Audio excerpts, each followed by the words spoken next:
இந்த படத்தோட டைரக்டர், இந்த மாதிரி 12:30 மணி வரைக்கும் தான் டைமுன்னு. ஆனால் அவரே ஒரு 15 நிமிஷம் பேசிட்டார். ஸோ இதுக்கப்புறம் பாக்யராஜ் சார் பேசணும். அதனால் எனக்கு வந்து என்ன ஏன்னா கவுண்டமணி சாரை பற்றி பேசணும்னா நிறைய இருக்குது, என்கிட்ட நிறைய இருக்குது. ஒரு விஷயம் கவுண்டமணி சாரை பற்றி சொல்லணுன்னா, அவருக்கு மேனேஜர் கிடையாதுங்க, அவருக்கு டிரைவர் கிடையாது, அவர்கிட்ட டைரி கிடையாது. டேட்டு சொல்லிட்டா போதும், மனசில் வச்சுப்பாரு டேட்டை. இந்த டேட்டு இவங்களது, இந்த டேட் அவங்களது, அந்த டேட் இவங்களது அப்படின்னு மனசுலேயே டேட்டை வச்சு அவரே வண்டி ஓட்டிகிட்டு வருவார். அவருக்கு டிரைவர் கிடையாது. இதை மாதிரி ஒரு அருமையான வசதியான ப்ரொடியூசர்ஸுக்கு மிகவும் எளிமையான ஒரு நடிகர் வந்து தமிழ் இண்டஸ்ட்ரியில் இன்னொருத்தர் இருப்பாரான்னு என்னால் சொல்ல முடியாது.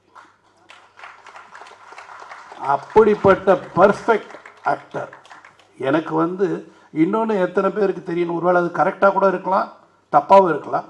அதிக படங்கள் கவுண்டமணி சார் நடித்தது என் படம் தான் நான் நினைக்கிறேன். அவரே சொல்லுவார், 24 படத்துக்கு மேலே நடிச்சிருக்கார் என் படத்தில். அந்த 24 படத்தில் 20 படம் ஹிட்டு, நான் அவர் இருந்ததில்.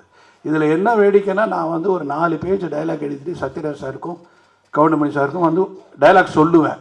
அந்த 4 இவங்க 2 பேரை சேர்ந்து 6 ஆக்கிடுவாங்க. திரும்ப அதை படிக்கும்போது என்னால் எதையுமே கட் பண்ண முடியாது.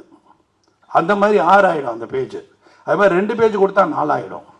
இப்படி வந்து அந்த பேஜஸில் சரி அதில் என்ன ஃபில்டர் பண்ணலான்னு பார்த்து, அதில் என்ன ஹைலைட்னு பார்த்து காமெடி பண்ணும் பொழுது இந்த 3 பேருடைய சக்ஸஸுக்கு காரணம் இந்த டீம் தான், அவங்க கான்ட்ரிபியூஷன் தான். அதாவது எல்லா படத்துலையுமே ஒரு கான்ட்ரிபியூஷன்றது ஆர்டிஸ்ட் கிட்ட இருந்து இருக்குன்னா அது ரொம்ப ரேர்.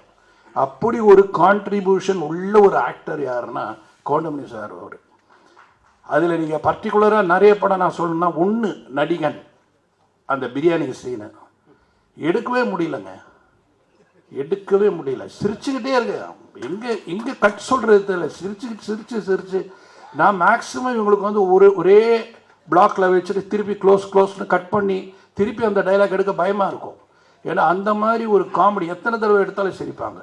அதே மாதிரி இளையராஜா சார் வந்து ரீரிகார்டிங்கில் வந்து இப்படி ஒரு சிரிப்பாருன்னா யாரும் நம்ப மாட்டீங்க, அவ்வளோ ரசிப்பார் காமெடியை. அவர் வந்து கவுண்டமணி சாரோட மிகப்பெரிய ரசிகர். ஏன்னா என்னுடைய படத்துலேயே நான் வந்து இளையராஜா சார் சிரிச்சு பார்த்துருங்க. அதாவது அவர் மியூசிக் போடுறதுக்கு முன்னாடி ரீல் பார்ப்பார், அந்த ரீலில் அப்படி சிரிப்பார் கவுண்டமணி சாரை பார்த்து. அந்த மாதிரி ஒரு அவருடைய மனசு. சிவாஜி சார், டேய் நமக்கெல்லாம் ரொம்ப பாக்கியண்டா, இந்த மாதிரி நடிகன்லாம் நம்ம. அவர் யாரோடலாம் நடிச்சிருக்காரு, நாகேஷ் சாரோட, சந்திரபாபுட, எல்லாரோடையும் நடித்தவர். அவர் வந்து இந்த அவருடைய ஜென்ரேஷனில் இந்த 2வது அவருடைய மகன் பிரபு, அவரோட நடிக்கக்கூடிய ஒரு நடிகரை பார்க்கும் பொழுது கவுண்டமணி அருமையாக இருக்கேன், அருமையாக பண்ணுறாரியா, அருமையான காமெடியா. ஸோ மிகப்பெரிய நடிகர்களுக்கு எல்லாருமே வந்து கவுண்டமணி அவர்கள் வந்து ரசிகர், அவங்க ரசிகர்கள், அவங்களுக்கே ரசிகர். அப்படி ஒரு இடத்தை பிடித்தவர் தான் கவுண்டமணி சார்.